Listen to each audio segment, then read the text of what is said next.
आपको YouTube पे हजारों ऐसे वीडियो मिल जाएंगे जहां पे ये कहा जाता है कि जो आपका घर है, घर के लिए जो पावर सप्लाई जा रहा है, उस पावर सप्लाई के साथ में कैपेसिटर को कनेक्ट कर दीजिए और इसको कनेक्ट करने के बाद आपका जो इलेक्ट्रिसिटी बिल है, इलेक्ट्रिसिटी बिल कम हो जाएगा।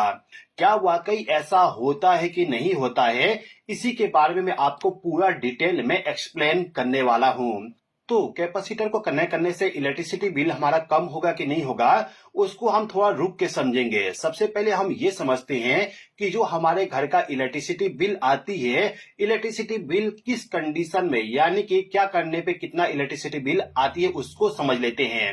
तो दोस्तों, आपके घर में जो भी बल्ब, फैन, जो भी इलेक्ट्रिकल डिवाइस आप इस्तेमाल करते हो, उस इलेक्ट्रिकल डिवाइस को जो पावर सप्लाई जाता है वो जाता है हमारे एनर्जी मीटर के द्वारा। और यही एनर्जी मीटर है जो कि हमारे इलेक्ट्रिसिटी बिल को कैलकुलेट करता है। यानी कि आपने आपके घर में कितना पावर का कंजप्शन किए, उसको कैलकुलेट करने के लिए इस प्रकार का मीटर लगा होता है।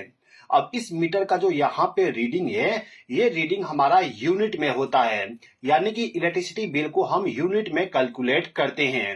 अब यहाँ पे एक यूनिट बढ़ाने के लिए हमें कितना पावर का कंजप्शन करना पड़ता है, उसको भी समझ लेते हैं।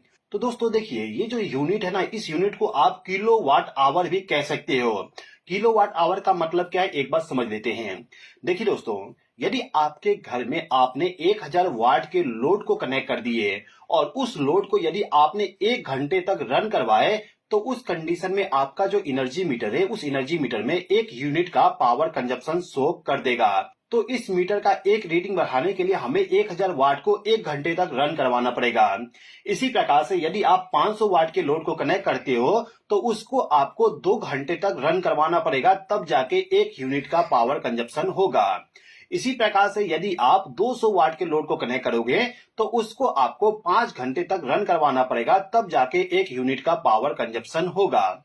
अब जितना भी यूनिट आपके घर में पावर कंजप्शन करोगे, उसको रेट से मल्टीप्लाई करके हमारे घर का इलेक्ट्रिसिटी बिल आ जाती है। यहाँ पर रेट का मतलब ये है कि 1 यूनिट कंजप्शन करने पे कितना रुपया आपको पे करना पड़ता है, उसका अमाउंट। ओके, अब हमारा मेन कॉन्सेप्ट ये है कि जो हमारा एनर्जी मीटर है, उस एनर्जी मीटर के साथ हम कैपेसिटर को कनेक्ट कर दे, तो उस कंडीशन में हमारा इलेक्ट्रिसिटी बिल कम होगा कि नहीं होगा। तो इसको समझने के लिए हम यहाँ पे एक कैलकुलेशन करते हैं। तो यहाँ पे हमारे पास में एक क्वेश्चन दिया गया है, find the total power consumption in a home in which load is running continuously for 1 hour. यानी कि 1 घंटे तक हमारा कंटिन्यूअसली पावर कंजप्शन हो रहा है, जिसमें वोल्टेज है 230 वोल्ट, करंट है यहाँ पे 25 एम्पियर और पावर फैक्टर है 0.6। तो ये जो क्वेश्चन है, इस क्वेश्चन को हम सोल्व करना चाहें तो इसको सोल्व करने के लिए हमें इस फॉर्मूला का इस्तेमाल करना पड़ेगा। जैसे कि मैंने आपको स्टार्टिंग में बताया कि यदि हम 1000 वाट के लोड को 1 घंटे तक रन करवाएंगे, तो उस कंडीशन में 1 यूनिट का पावर कंजप्शन होगा। तो हमारे इस घर में पावर कंजप्शन को हम वाट में फाइंड आउट करेंगे, और वाट में पावर कंजप्शन को फाइंड आउट करने के लिए आपको इस फॉर्मूला का इस्तेमाल करना पड़ता है। अब ये जो फॉर्मूला, ये केवल सिंगल फेज पावर सप्लाई के लिए है। यदि आपके घर में 3 फेज का पावर सप्लाई आता है, तो उस कंडीशन में आपको इस फॉर्मूला का इस्तेमाल करना पड़ेगा। तो फिलहाल के टाइम पे हमारे घर में सिंगल फेज का पावर सप्लाई जा रहा है, तो सिंगल फेज का ही कैलकुलेशन करके मैं आपको एक्सप्लेन करूंगा। अब यहाँ पे जो फॉर्मूला, इस फॉर्मूला पे इस वैल्यू को पुट कर देता हूं, तो हमारे सामने ये वैल्यू आ जाएगा, जिसमें वोल्टेज है 230 वोल्ट, करंट है 25 एम्पियर और पावर फैक्टर है 0.6।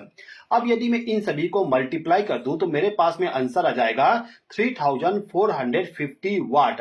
अब इस वाट को यदि आप यूनिट में कन्वर्ट करना चाहोगे, तो आंसर आ जाएगा आपके पास में 3.45 यूनिट। तो ये जो घर है, इस घर में 1 घंटे में 3.45 यूनिट का पावर कंजप्शन किया जा रहा है।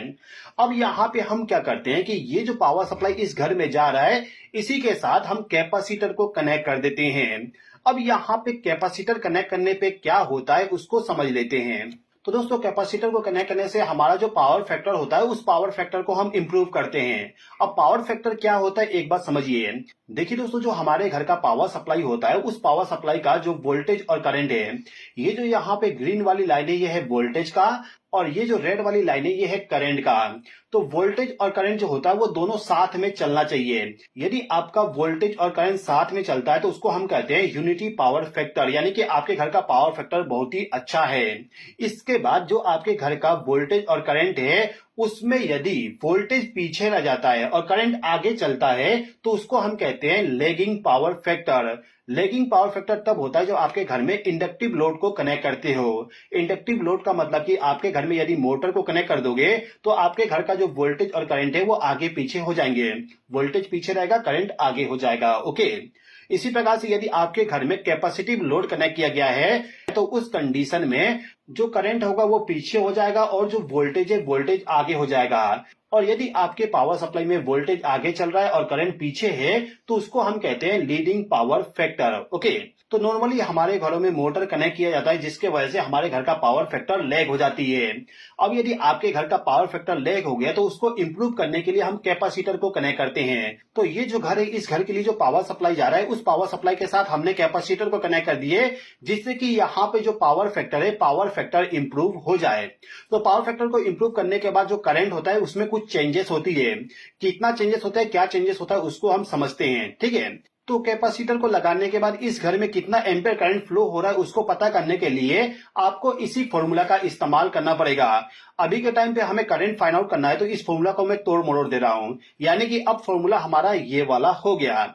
अब ये जो फॉर्मूला है इस फॉर्मूला पे वैल्यू को मैं पुट कर देता हूं। तो यहाँ पे जो वाट है, वाट हमारे पास में 3450। तो मैंने लिख दी यहाँ पे। वोल्टेज हमारा है यहाँ पे 230 वोल्ट और पावर फैक्टर हमने इंप्रूव कर दिए 0.9।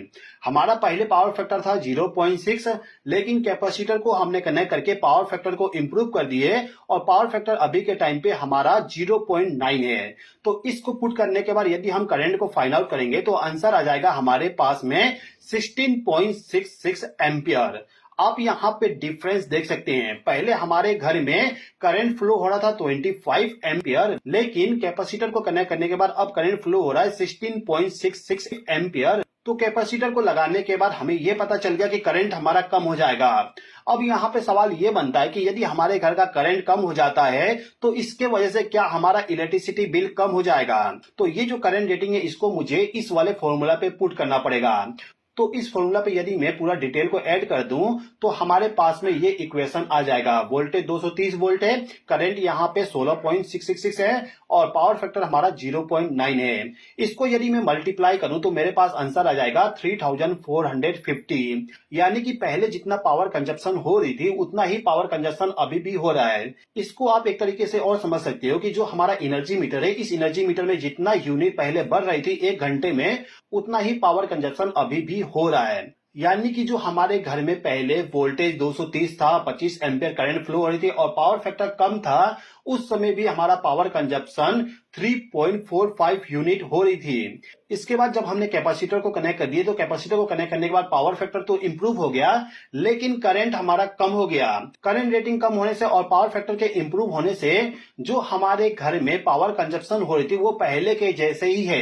यानी कि पहले जितना इलेक्ट्रिसिटी बिल आपके घर में आ रहा था उतना ही इलेक्ट्रिसिटी बिल अभी भी आएगा कैपेसिटर को कनेक्ट करने के बाद भी। ओके, लेकिन दोस्तों यहाँ पे आपको ये चीज समझना होगा, जो आपके घर में इलेक्ट्रिकल डिवाइसेस है उन सभी डिवाइस का जो लाइफ है, लाइफ इंक्रीज हो जाएगा यदि आपने आपके घर का पावर फैक्टर को इंप्रूव कर दिया तो। ओके, इसके अलावा आपको मैं एक चीज और बताना चाहूंगा। जो इंडस्ट्री होता है, इंडस्ट्री में जो पावर सप्लाई जाता है उस पावर सप्लाई में यदि पावर फैक्टर लो रहता है तो उस कंडीशन में उनको पेनाल्टी पे करना पड़ता है। और यदि इंडस्ट्री में जो पावर फैक्टर है, पावर फैक्टर पूरा सही रहता है तो उस कंडीशन में उनको कोई भी पेनाल्टी पे नहीं करना पड़ता है। तो यदि आपके घर में 3 फेज का पावर सप्लाई आ रहा है और आपके घर का पावर फैक्टर लो है तो हो सकता है कि आपको वहां पे पेनाल्टी पे करना पड़ रहा हो। तो यदि आप चाहते हो कि आपको कोई भी पेनाल्टी पे ना करना पड़े तो उसके लिए आप पावर फैक्टर को इंप्रूव करके रखिएगा। ओके, तो आई होप कि आपको यहाँ पे समझ में आ गया कि कैपेसिटर को कनेक्ट करने से इलेक्ट्रिसिटी बिल में कोई भी कमी नहीं आएगा, लेकिन पावर फैक्टर को इंप्रूव करके जो पेनाल्टी होती है उस पेनाल्टी को हम बचा सकते हैं। तो आई होप कि आपको ये वीडियो पसंद आया होगा। वीडियो पसंद आए तो लाइक कर दीजिए, चैनल पे नहीं हो तो सब्सक्राइब कर लीजिए। इस वीडियो को देखने के लिए धन्यवाद।